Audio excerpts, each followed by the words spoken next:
സ്വാഗതം. കാണാത്തതും കേൾക്കാത്തതും. ക്രൈസ്തവർ ആർക്ക് വോട്ട് ചെയ്യണം? നിയമസഭാ തെരഞ്ഞെടുപ്പ് അടുത്തു വരുന്നു. ഈ സാഹചര്യത്തിൽ ഇങ്ങനെയൊരു ചോദ്യം കേട്ടാൽ എന്തിനുള്ള പുറപ്പാട് എന്ന് തോന്നാം. സത്യത്തിൽ ഇത് മറ്റൊരു ചോദ്യത്തിൻ്റെ മൃദുവായ രൂപമാണ്.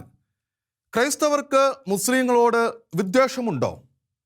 ആർക്കെങ്കിലും ഉണ്ടെങ്കിലും ഇല്ലെങ്കിലും ശരി, അറിയേണ്ടുന്ന ഉത്തരം ഇതാണ്: ക്രൈസ്തവർക്ക് മുസ്ലിങ്ങളോട് വിദ്വേഷം പാടില്ല. അവരോടെന്നല്ല, ആരോടും പാടില്ല. പകരം സ്നേഹവും സൗഹാർദ്ദ മനോഭാവവും ഉണ്ടാകുകയും വേണം. വോട്ട് ആർക്കുമാകട്ടെ, അത് ചെയ്യാൻ തീരുമാനിക്കുമ്പോൾ പാടില്ലാത്ത മനോഭാവങ്ങളെ ക്രൈസ്തവർ തിരിച്ചറിയണം. പുറത്തെ യാഥാർത്ഥ്യങ്ങളും സത്യസന്ധമായ ആത്മപരിശോധനയിൽ ക്രൈസ്തവർക്ക് തങ്ങളെക്കുറിച്ച് തന്നെ അസ്വസ്ഥത തോന്നേണ്ട ചില കാര്യങ്ങളും പറയാതെ വയ്യ. കേരളത്തിലെ കത്തോലിക്ക മെത്രാന്മാരുടെ സമിതിയായ KCBC അടുത്ത കാലത്ത് ചില കുറിപ്പുകൾ പുറത്തിറക്കി. അവയിലെ വരികളിലും വരികൾക്കിടയിലും നിന്നുള്ള പാഠം വളരെ പ്രസക്തമാണ്. ക്രൈസ്തവർക്ക് അന്യമതസ്പർദ്ധ, സമുദായ വിരോധം, വർഗീയ വിദ്വേഷം എന്നിവ ആശ്വാസമല്ല. അങ്ങനെ പറയത്തക്ക വിധത്തിൽ ക്രൈസ്തവർ തെറ്റു ചെയ്തോ? സത്യത്തിൽ അടുത്ത കാലത്തുണ്ടായ വിവാദ സംഭവങ്ങളെ ഇങ്ങനെ ചുരുക്കി പറയാം. മുസ്ലിങ്ങൾ ക്രൈസ്തവരുടെ അവകാശങ്ങൾക്കും വിശ്വാസങ്ങൾക്കുമേൽ കടന്നുകയറ്റം നടത്തുന്നു എന്ന മുറവിളി, ന്യൂനപക്ഷങ്ങൾക്കുള്ള സർക്കാരിൻ്റെ ക്ഷേമ പദ്ധതികളിൽ ക്രൈസ്തവർ അവഗണിക്കപ്പെടുന്നു എന്നതാണ് ഇതിലൊന്ന്. ഇത് തീർച്ചയായും ഗൗരവമുള്ള കാര്യമാണ്. പക്ഷേ ഇതിന് സമുദായമല്ല, സർക്കാരുകളായിരുന്നു ഉത്തരവാദികൾ. ഇതു നിലനിൽക്കെ മുസ്ലിം ലീഗ് നേതാവ് കുഞ്ഞാലിക്കുട്ടി മുന്നോക്ക വിഭാഗത്തിനുള്ള സാമ്പത്തിക സംഭരണത്തെ എതിർത്തത് കൊണ്ടാണ് ഇത്ര പെട്ടെന്ന് ഈ വിഷയം മതസ്വഭാവം പൂണ്ടത്. അതൊഴിച്ചാൽ ഇത് മതപരമല്ല, മതസ്പർദ്ധയുടെ വിഷയവുമല്ല, രാഷ്ട്രീയമായി ആവശ്യം നേടിയെടുക്കേണ്ട വിഷയമാണ്. പക്ഷേ സർക്കാരുകൾ മുസ്ലിം സമുദായത്തിൻ്റെ സമ്മർദ്ദമേ പരിഗണിക്കൂ, ക്രൈസ്തവർക്ക് വേണ്ടി പറയാൻ നേതാക്കളുമില്ല എന്ന് തോന്നിയിടത്താണ് അത് വൈകാരികമായ സമുദായ ബോധത്തിലേക്ക് വഴിവെച്ചത്. ഇങ്ങനെയൊരു അവസരം മുതലെടുക്കാൻ ശ്രമിക്കുന്നവരുണ്ട്. അതിനിടവരുത്തിയ ക്രൈസ്തവരും അല്ലാത്തവരുമായ നേതാക്കൾ സ്വയം പഴിക്കണം. ആദ്യം പ്രതിഷേധം സൃഷ്ടിച്ച മറ്റു രണ്ട് കാര്യങ്ങളാണ് ലവ് ജിഹാദും ഹലാൽ ഭക്ഷണവും. ഇക്കാര്യങ്ങളിലേക്ക് പോകും മുൻപ് മറ്റൊന്ന് പറയാം. മതവിശ്വാസങ്ങൾക്കൊരു മറുവശമുണ്ട്. ദൈവവിദ്വേഷിയായ സാത്താനെ ചൂണ്ടിക്കാണിക്കുന്ന വശം. ആരെങ്കിലും ദൈവത്തെ വിട്ട് ആ ശക്തിയെ ആശ്രയിച്ചു തുടങ്ങിയാൽ എന്താകും ഫലമെന്ന് പഠിപ്പിക്കേണ്ട കാര്യമില്ല. നിർഭാഗ്യവശാൽ അഥർവ വേദപാഠം ദുരുപയോഗിക്കുന്നവരും മന്ത്രവാദികളും ജിൻ പൂജ നടത്തുന്നവരും ചെയ്യുന്നത് അതായിപ്പോയി. ഇത് ചെയ്തുകൊണ്ട് തന്നെ അവർ തങ്ങളുടെ മതസമൂഹങ്ങളിൽ വേർതിരിച്ചറിയപ്പെടാതെ നിലകൊള്ളുകയും ചെയ്യുന്നു. ഇനി ഹലാൽ കാര്യത്തിലേക്ക് വരാം. യഹൂദർക്ക് കോഷർ നിയമവും മുസ്ലിങ്ങൾക്ക് ഹലാൽ നിയമവും നിർബന്ധമാണ്. ഹലാൽ ഭക്ഷണം തേടുന്ന മുസ്ലിങ്ങൾക്ക് വേണ്ടിയാണ് കുറേ കാലം മുമ്പ് വരെ ഹലാൽ എന്ന് അറിയിപ്പ് നൽകിയിരുന്നത്. വിശ്വാസത്തിൽ ഉറച്ചു ജീവിച്ചിരുന്ന ക്രൈസ്തവർ മനഃപൂർവമല്ലാത്ത ഹലാൽ ഭക്ഷണം കഴിച്ചതുവഴി ദോഷക്കാരായിട്ടില്ല. ഇതുവരെ മുസ്ലിങ്ങൾ തങ്ങൾക്ക് വേണ്ടി സാധാരണ നിലയിൽ അവലംബിച്ചിരുന്ന ഹലാൽ രീതി ഇപ്പോഴെങ്ങനെ പ്രശ്ന കാരണമായി? അതിനു കാരണം പിൽക്കാലത്ത് പല ബിസിനസ്സുകളെയും ഹോട്ടലുകളെയും പിടികൂടിയ ഒരു ദുഷ്പ്രവണത. സാമ്പത്തിക വിജയത്തിന് എല്ലാ വിഭാഗം ഇടപാടുകാരെയും ആകർഷിക്കാൻ ചാത്തനെ എന്ന പോലെ ജിന്നിനെ കൂട്ടുപിടിച്ചത്. അതേസമയം ആരും ആവശ്യപ്പെടാതെയാണ് പല ക്രൈസ്തവരും വിശ്വാസത്തെ തള്ളിപ്പറഞ്ഞ് കച്ചവട വിജയത്തിനായി ചാത്താൻ സേവാ മഠങ്ങളിലേക്കും മന്ത്രവാദികളുടെ സമീപത്തേക്കും മറ്റു പോയതും പോകുന്നതും. വൈദികരുടെയോ തിരുസഭയുടെയോ ഉപദേശങ്ങളൊന്നും അവർ ഗൗനിക്കുന്നില്ല. ഒടുവിൽ അവരിൽ പലരും പിടിവിടാത്ത തിന്മയിൽ നിന്നുള്ള വിടുതലിനായി ധ്യാന കേന്ദ്രങ്ങളെയും വിടുതൽ ശുശ്രൂഷകരെയും സമീപിക്കേണ്ടി വരുന്നു. ഇങ്ങനെ അഥർവ പ്രയോഗവും ജിന്നും ഒരുപോലെ ക്രൈസ്തവ വിശ്വാസികളെ കുഴപ്പത്തിലാക്കുന്നുണ്ട്. ഹലാൽ ഭക്ഷണം തങ്ങളെ സംബന്ധിച്ച് ഇങ്ങനെയാകുന്നു എന്ന ഭയമാണ് ക്രൈസ്തവരെ അലോസരപ്പെടുത്തുന്നത്. ഇതേ ശക്തിയുടെയും അതിനെ ഉപാസിക്കുന്നവരുടെയും പിന്തുണയിലാണ് പ്രണയ ചൂഷണവും നടക്കുന്നത്. അങ്ങനെ ക്രൈസ്തവ പെൺകുട്ടികളെ വശീകരിച്ച് കെണിയിലാക്കുന്നു, മാനുഷിക മൂല്യമില്ലാത്ത ജീവികളായി പരിഗണിച്ച് തള്ളുന്നു. പല ക്രൈസ്തവ കുടുംബങ്ങളും ഈ ദുരന്തം നേരിടേണ്ടി വന്നു. നേരത്തെ പറഞ്ഞതുപോലെ ഇതു ചെയ്യുന്നവരെ അതതു സമുദായങ്ങളിൽ വേർതിരിച്ചു കാണാൻ കഴിയുന്നില്ല. അതുകൊണ്ട് ഇരകളായ ക്രൈസ്തവർ, മക്കളെ ഓർത്ത് നിലവിളിക്കുന്നവർ മുസ്ലിം സമുദായത്തെ ഒന്നടങ്കം ദ്വേഷിക്കുന്നവരായി മാറുന്നു. സംഭവിച്ചത് അതാണ്. ഈ ആശങ്ക മുതലെടുത്താണ് രാഷ്ട്രീയ ലക്ഷ്യങ്ങളുള്ള ചിലർ ക്രൈസ്തവരിൽ മുസ്ലിം സമുദായത്തോട് വെറുപ്പ് സൃഷ്ടിക്കാൻ ശ്രമിക്കുന്നത്. സ്വന്തം വിശ്വാസത്തിന്റെ പരിശുദ്ധി കാക്കുന്നതിനപ്പുറം ഒരു കത്തോലിക്ക വിശ്വാസി ഒരു സമുദായത്തിലെ അംഗങ്ങളെ മുഴുവൻ ദ്വേഷിച്ചാൽ അത് മാർപ്പാപ്പ പറഞ്ഞ ഫണ്ടമെന്റലിസ്റ്റ് കാത്തോലിസിസം എന്ന സമുദായ ദോഷമായി അധപതിക്കും. സംശയം വേണ്ട.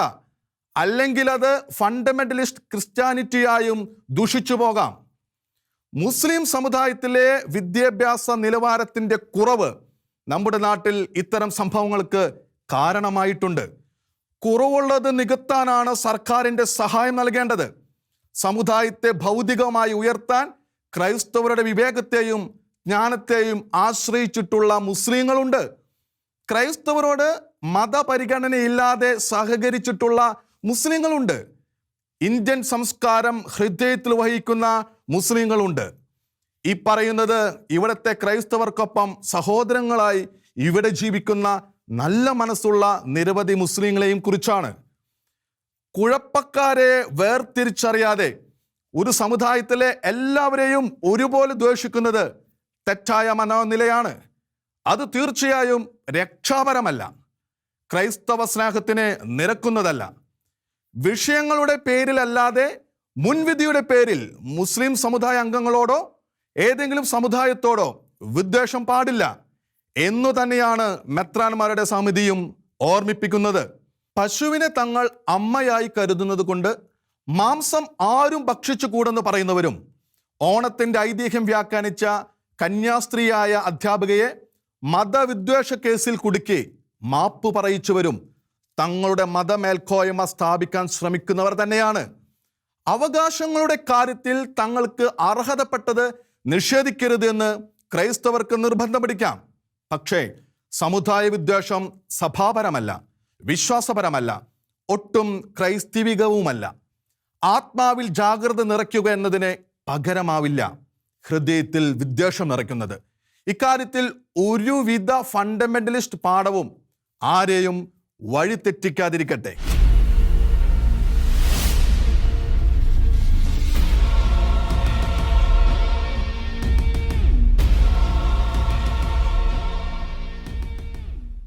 ഹാഗിയ സോഫിയയെക്കുറിച്ച് ഏറെ പേർ ഇതിനകം പറഞ്ഞു കഴിഞ്ഞിട്ടുണ്ട്. എങ്കിലും ക്രൈസ്തവർക്ക് ഹാഗിയ സോഫിയോടുള്ള ആഭിമുഖ്യത്തെ തിരിച്ചറിയാൻ പലർക്കും കഴിഞ്ഞിട്ടില്ല. കോൺഗ്രസിലെ ചാണ്ടി ഉമ്മനെ പോലുള്ളവർക്ക് പറ്റിയ പഴയ്ക്ക് അദ്ദേഹത്തെ നിരവധി പേർ ശിക്ഷിച്ചു കഴിഞ്ഞതാണ്. മുഗൾ ചക്രവർത്തി ബാബർ ഹിന്ദുസ്ഥാനിൽ നിർമ്മിച്ച ബാബറി മസ്ജിദ് പോലെയല്ല ഹാഗിയ സോഫിയ. ഇസ്ലാം മതം ഉണ്ടാകുന്നതിനും മുഹമ്മദ് നബി ജനിക്കുന്നതിന് മുൻപേ ഇസ്താംബൂൾ എന്ന കോൺസ്റ്റാന്റിനോപ്പിൾ നിർമ്മിക്കപ്പെട്ട ക്രൈസ്തവ കത്തീഡ്രലാണത്. അവിടുത്തെ ആദ്യത്തെ ക്രൈസ്തവ ദേവാലയം തുറന്നത് AD 360. ജസ്റ്റീനിയൻ ഒന്നാമൻ ചക്രവർത്തി പുതുക്കി പണിത് 537 തുറന്നുകൊടുത്ത അതിവിശാലമായ മനോഹര മന്ദിരമാണ് ഇന്നും നിലനിൽക്കുന്നത്. ക്രൈസ്തവർക്ക് വേണ്ടി ക്രൈസ്തവർ നിർമ്മിച്ച ക്രൈസ്തവരുടെ ആ ദേവാലയം 1000-ലേറെ വർഷം ക്രൈസ്തവരുടെ നിയന്ത്രണത്തിലായിരുന്നു. പൗരസ്ത്യ ഓർത്തഡോക്സ് സഭയിലെ കോൺസ്റ്റാന്റിനോപ്പിൾ പാത്രിയർക്കീസിന്റെ കത്തീഡ്രലായി പ്രൗഢിയോടെ അത് നിലകൊണ്ടു. കുരിശു യുദ്ധകാലത്തെ അരനൂറ്റാണ്ടിന്റെ ഇടവേള ഉൾപ്പെടെ 15-ാം നൂറ്റാണ്ടിന്റെ പകുതി വരെ അവിടെ യേശു ക്രിസ്തു ആരാധിക്കപ്പെട്ടു. എന്നാൽ 1453 തുർക്കി സുൽത്താൻ മുഹമ്മദ് II കോൺസ്റ്റാന്റിനോപ്പിൾ പിടിച്ചടക്കിയ ശേഷം അതിനെ മോസ്കാക്കി. 5 നൂറ്റാണ്ടത്തെ ഓട്ടോമൻ സുൽത്താൻ വാഴ്ചയുടെ അന്ത്യത്തിൽ തുർക്കിയിൽ ക്രൈസ്തവർ നാമമാത്രമാക്കപ്പെട്ടു. ഒന്നാം ലോക യുദ്ധത്തോടെ തുർക്കിയുടെ നിയന്ത്രണം പിടിച്ച സഖ്യശക്തികളിൽ നിന്ന് രാജ്യത്തെ മോചിപ്പിച്ച് മതനിരപേക്ഷ റിപ്പബ്ലിക് ആക്കിയത് അത്താതുർക്ക് എന്ന മുസ്തഫ കമാൽ പാഷയാണ്. തുർക്കിയെ ആധുനീകരിച്ച ആദ്യ പ്രസിഡന്റ് അദ്ദേഹമാണ്. 1000-ലേറെ വർഷത്തെ ക്രൈസ്തവ ചരിത്രം അംഗീകരിച്ച് ഹാഗിയ സോഫിയയെ മ്യൂസിയമാക്കിയത്.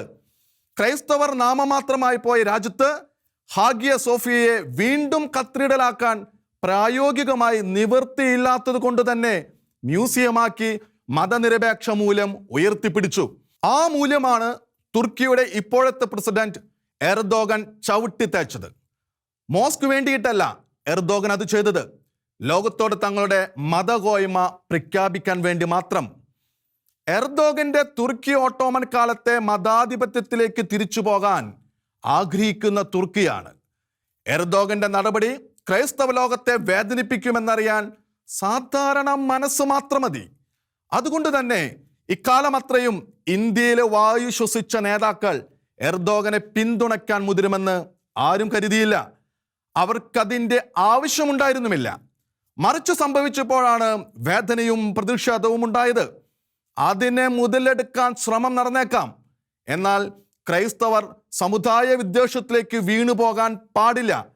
ഇന്ത്യൻ മനസ്സുള്ള മുസ്ലിങ്ങൾ തീർച്ചയായും നമുക്കിടയിലുണ്ട്. വിദ്വേഷത്തീ അത് കയ്യിലെടുക്കുന്നവരെയും ഇരകളാക്കും. എടുത്തു പറയേണ്ട കാര്യം ചാണ്ടി ഉമ്മനെ ന്യായീകരിക്കാൻ രംഗത്ത് വന്ന KPCC നേതാവിൻ്റെ വാക്കുകളാണ്. BJP മറ്റു സമുദായങ്ങളെ തമ്മിൽ അകറ്റാൻ UP തുടക്കമിട്ട് 9 വർഷമായി പ്രയോഗിച്ചു വരുന്ന പൊളിറ്റിക്കൽ എൻജിനീയറിംഗ് ആണത്രേ ഇത്തരം പ്രചാരണങ്ങൾക്ക് പിന്നിലെന്ന്. ഒരു ചോദ്യം, ഇതറിഞ്ഞിട്ടും കോൺഗ്രസും അതിൻ്റെ നേതാക്കളും 9 വർഷവും ഇക്കാര്യം ആരോടും പറയാതെ പൂഴ്ത്തിവെച്ചിരിക്കുകയായിരുന്നോ? ഇതുവരെ അതിനെ നേരിടാൻ ഒന്നും ചെയ്യാനില്ലായിരുന്നോ?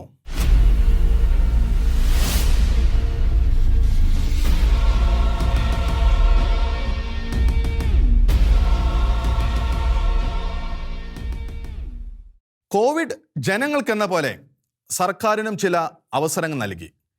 ഇനിയെങ്കിലും അത് വേണ്ട വിധത്തിൽ പ്രയോജനപ്പെടുത്തുമോ? ഹൈക്കോടതിയുടെ ഇടപെടൽ പ്രതീക്ഷ നൽകുന്നുണ്ട്. എങ്കിലും സംശയം, ചെറുപ്പക്കാർക്കിടയിലെ മയക്കുമരുന്ന് ലഹരി ഇടപാട് ഇല്ലാതാക്കാൻ സർക്കാർ പ്രത്യേകമായി വല്ലതും ചെയ്യുമോ? രാഷ്ട്രീയ വിഷയങ്ങൾ സൂപ്പർ താര പദവിയിൽ ജ്വലിക്കുന്ന നാളുകളാണിത്. മാധ്യമങ്ങളിൽ ഏതിലേക്ക് തിരിഞ്ഞാലും ഇത്തരം വിഷയങ്ങൾ. അതിനിടയ്ക്ക് ഹൈക്കോടതിയിൽ ലഹരി വ്യാപനത്തിൻ്റെ വിഷയം വന്നത് റിട്ടയേർഡ് IPS ഉദ്യോഗസ്ഥൻ N. രാമചന്ദ്രൻ കത്തെഴുതിയത് കൊണ്ടാണ്. അതിന് അദ്ദേഹം തീർച്ചയായും എല്ലാ രക്ഷാകർത്താക്കളുടെയും നന്ദി അർഹിക്കുന്നു. കാരണം എത്ര വിദ്യാർത്ഥികൾ ഇപ്പോൾ ലഹരി വസ്തുക്കളുടെയും മയക്കുമരുന്നിൻ്റെയും പിടിയിലാണെന്ന് സാക്ഷാൽ സൃഷ്ടാവിന് മാത്രമേ അറിയൂ.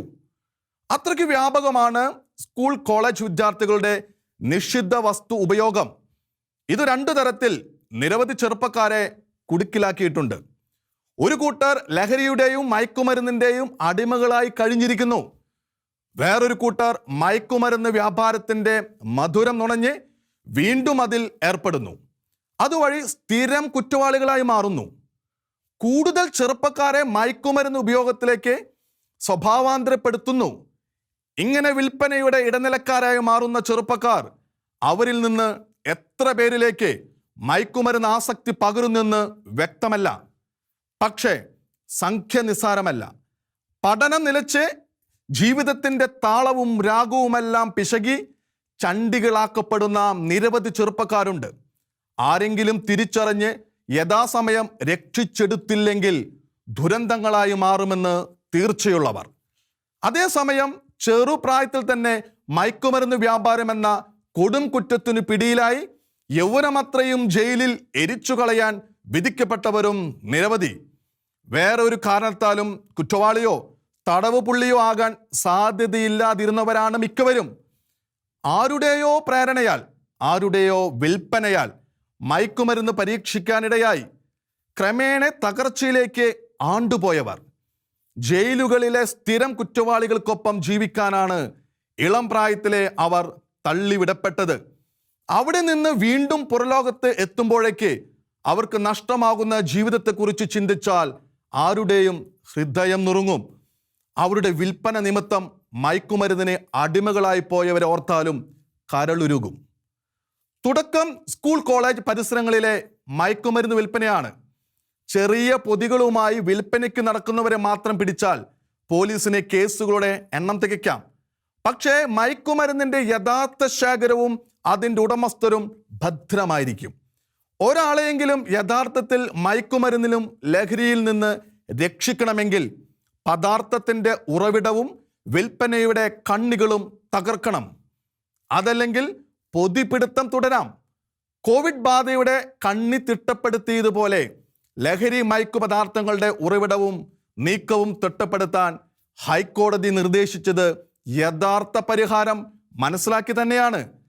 ആത്മാർത്ഥതയുണ്ടെങ്കിൽ പോലീസിനത് നല്ലൊരു ചാലഞ്ചാണ്. അതിലവർ വിജയിച്ചാൽ ഓജസ്സും തേജസ്സുമറ്റ് താണ കണ്ണുകളും ജീവനറ്റ മുഖവുമായി നടക്കുന്ന ചെറുപ്പക്കാരെ മേലിൽ സമൂഹം കാണേണ്ടി വരികയില്ല.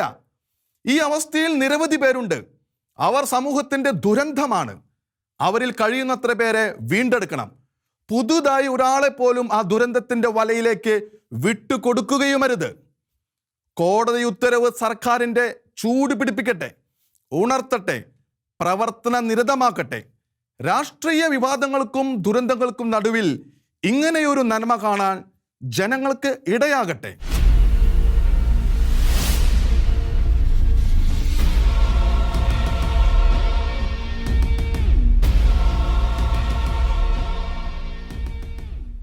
നാടു നേരിടുന്ന ഏത് പ്രതിസന്ധിയുടെ കാര്യത്തിലും സർക്കാരുകളെ പഴിക്കാൻ ജനങ്ങൾക്ക് അവകാശമുണ്ട്.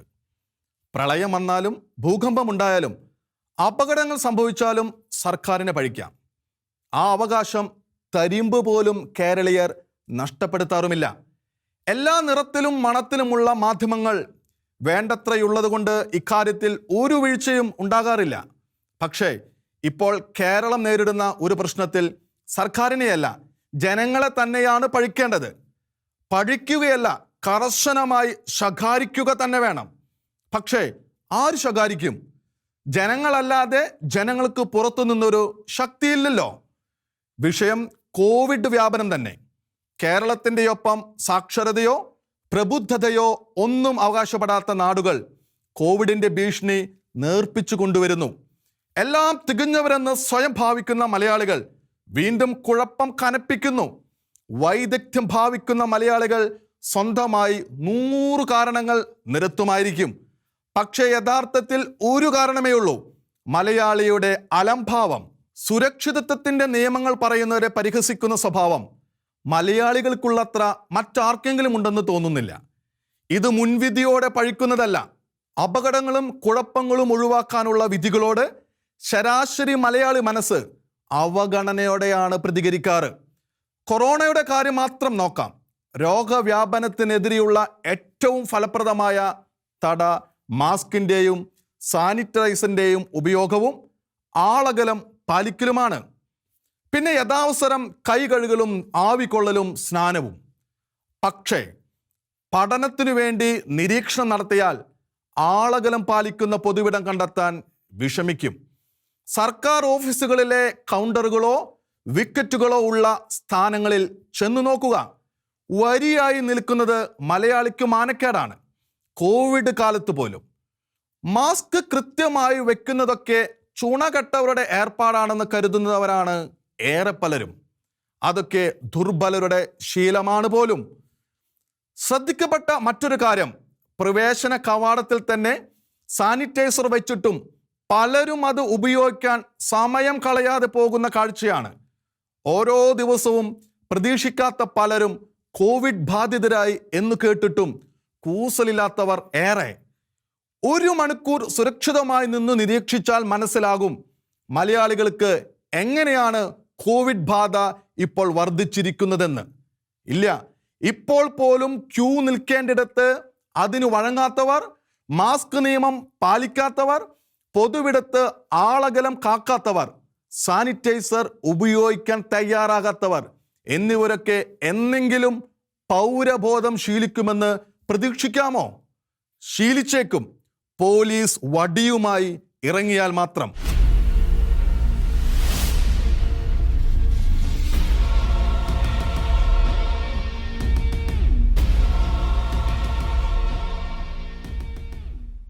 കാണാത്തതും കേൾക്കാത്തതും ഇനി അടുത്ത ആഴ്ച ഇതേ സമയം.